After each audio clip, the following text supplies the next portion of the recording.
It's How to Etsy, and we're gonna write some listing descriptions. How to Etsy, bloop, bloop, bloop. Hey guys, I'm Jess. Welcome to How to Etsy, the show where I walk you through the process of opening an Etsy shop by opening one of my own and taking you through the steps, step by step. Step by step.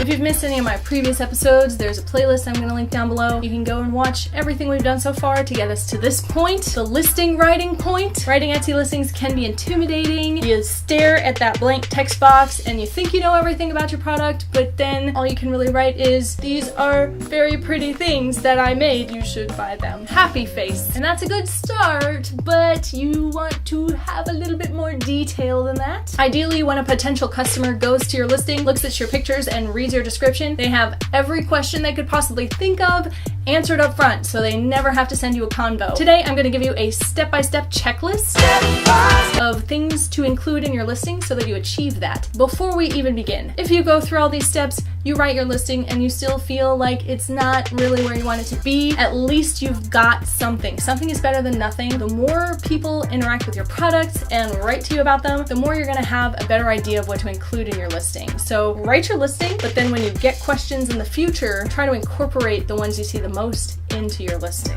Okay, so here we go. Part 1 of the checklist. You want to write a clear description. You might be thinking, okay, is that not the entire listing description? Is writing a description? No, this is the part where we're actually like describing the item. How it looks, how it feels, how it smells, how it tastes.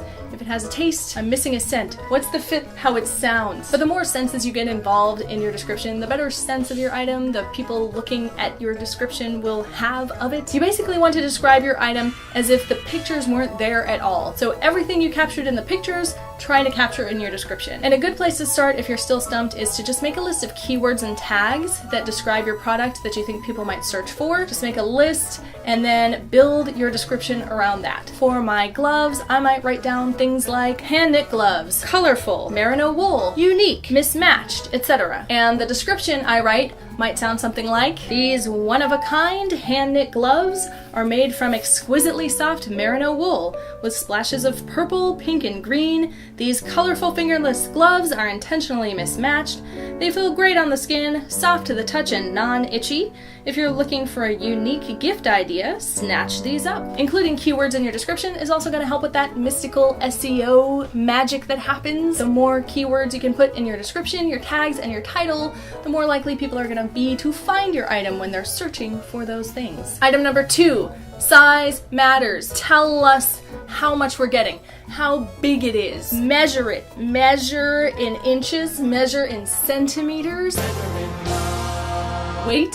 Ounces? Is it a thing you would weigh? You should already have a size comparison picture in your pictures, but now you want to tell us exactly so someone can take a ruler and be like, ooh, okay, it's this big. So that when they get it and they're surprised by how big or small it is, that's their own dang fault. Item 3, how do you use it? No matter how obvious it seems to you, take the time to describe how to use your item. Some people might not know. For example, the sugar scrubs that I bought in a previous Etsy showdown, I'd never heard of before, so I was more inclined to buy from the listings that described how to actually use their products. With something that I'm making like gloves, it's pretty obvious how to use them, and I do have in the pictures, like, they are on hands, so I'm not gonna say something like, put them on your hands. But I might say something along the lines of, keeps your hands warm on chilly days when your fingers still need freedom, perfect for driving, typing up your next great blog post, holding hands with your sweetie, or saving the world. Item number 4, things you wouldn't think to ask. Or what makes your product unique? What makes it stand out from other products like it? What makes it specifically yours to sell? For example, with my gloves,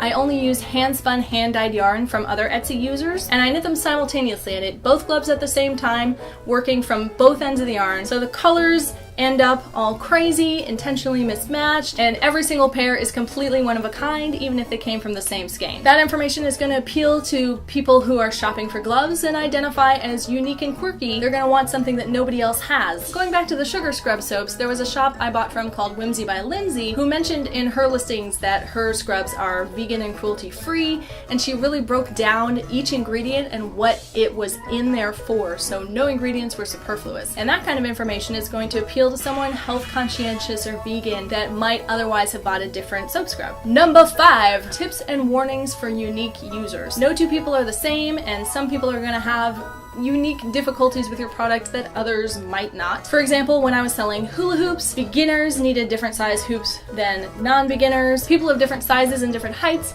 needed different sizes and heights of hoops, and I put all that information in the listing so that those people would know what to get. With my gloves, I might want to mention that since they're made from wool, if you have a wool allergy, you might not want to get these. And also they're made for adults, not so much children, so while they're one size fits most, they probably won't fit your toddler. A note here, if this part is stumping you, it could just be that you don't yet have enough experience seeing how different people interact with your product. Again, the more people purchase from you, send you convos, tell you any problems they're having, the more you're going to get an idea of those patterns that emerge, who's going to have issues, and what you should say in this area of your description. Number 6 is general product warnings, or how not to use your product. Again, these are things that might seem obvious to you, but it's basically anything people can do to just like destroy your product, because sometimes they might not know. They might be expecting to use your product one way and then try to use it in that way that it's not intended for, and it just screws it all up. So you want to be upfront about anything that could harm your product in the listing so they know before they buy. This came up a lot with my hoops. I had a lot of people who wanted to buy them for weird reasons, like using them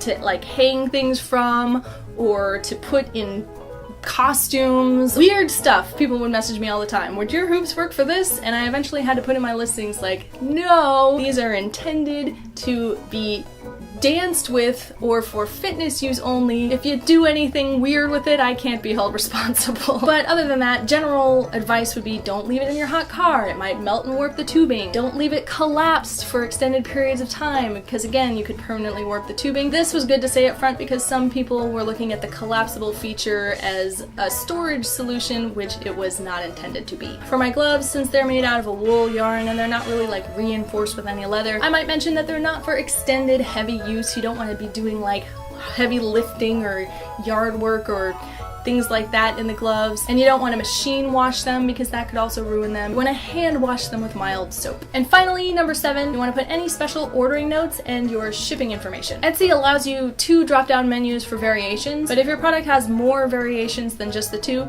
you'll want to list those in your description, and you'll want to make it clear how the customer can get you that information. Should they send you an Etsy convo? Should they leave it in the notes? Should they send you an owl? Whatever they need to do to get you that information, make sure it's clear in the listing. This is also a good place to mention how long they can expect it will take for them to get their product. What's your processing time? Does it normally take you 3 days, a week, a month? And then also mention how you ship. Do you ship first class, or do you ship 2 to 3 day priority, which I recommend doing if you can? And you'll also want to mention what circumstances might cause it to be a little bit longer, like if you have a heavy workload and if you're going to contact them to let them know that it might take a bit more time. And that's it.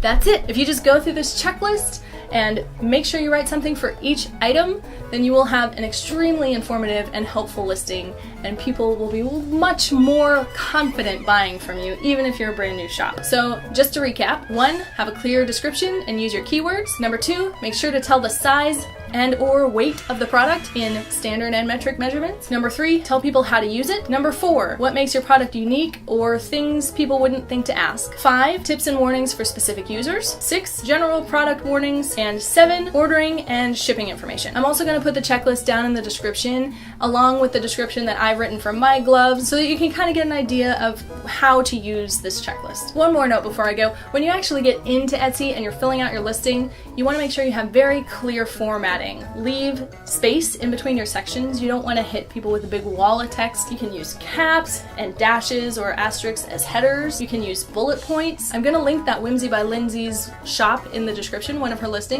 and I want you to take a look at it and see how she has her listing formatted. It's very clear, easy to read, easy to find what you're looking for, even if you're just skimming. And that's it on listings. I hope you found it helpful. I hope you got some ideas on what to write. It can be overwhelming, but if you have any questions at all, or if you want to share some of what you wrote, feel free to leave a comment and we can like workshop listing ideas together. My name is Jess. I make Etsy videos every Friday. If you found this helpful, please like it. Maybe share it with someone else who's starting an Etsy shop. Next time we're going to be talking about how to name and brand your shop.